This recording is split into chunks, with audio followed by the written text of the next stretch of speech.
यह कहानी दिल्ली के पास एक ऐसे गांव की है जहां एक पुराना रास्ता सालों से बंद पड़ा है।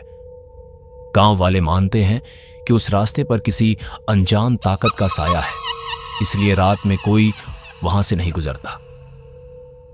दिल्ली से कुछ ही दूर एक ऐसा गांव है जहां रात होते ही दरवाजे बंद हो जाते हैं और लोग खिड़कियों से भी बाहर देखने की हिम्मत नहीं करते, क्योंकि वहां एक रास्ता है जिस पर जो भी गया वो वापस तो आया, लेकिन जिंदा नहीं रहा। आयुष 5 साल बाद दिल्ली से अपने गांव लौट रहा था। दिल्ली में नौकरी, भाग दौड़ और अकेलापन सब छोड़कर वो आज अपने घर जा रहा था, जहां उसका इंतजार कर रहे थे उसके मां पापा और उसका छोटा भाई। बाइक चलते वक्त उसे पता नहीं था कि आज वो जिस रास्ते से जाएगा वो रास्ता उसके जीवन का आखिरी सफर बन जाएगा।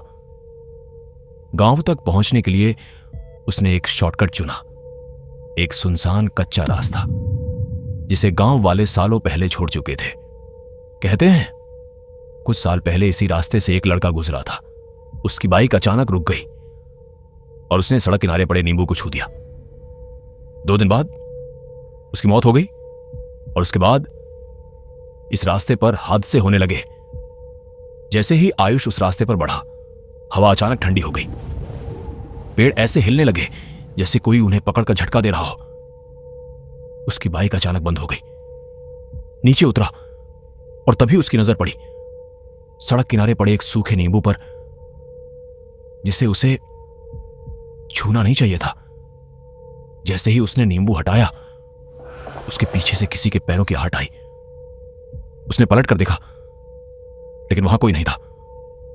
बस दूर खड़ा एक काला साया जो धीरे धीरे पेड़ के पीछे गायब हो गया।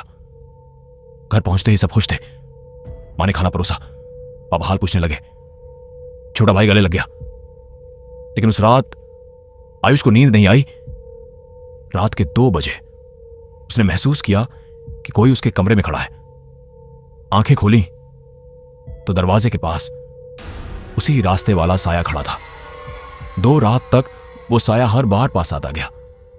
आयुष चिल्लाता रहा, तड़पता रहा, लेकिन कोई समझ नहीं पाया कि उसके साथ क्या हो रहा है। तीसरी सुबह आयुष की सांसें थम चुकी थीं, चेहरे पर डर, आंखें खुली और हाथ ऐसे जमे हुए जैसे किसी से बचने की कोशिश कर रहे हो। गांव के पंडित ने आते ही कहा, ये उसी रास्ते से आया है। उस रास्ते पर किसी ने मौत बांध रखी है। जो नींबू को छूता है वो मौत को साथ ले आता है।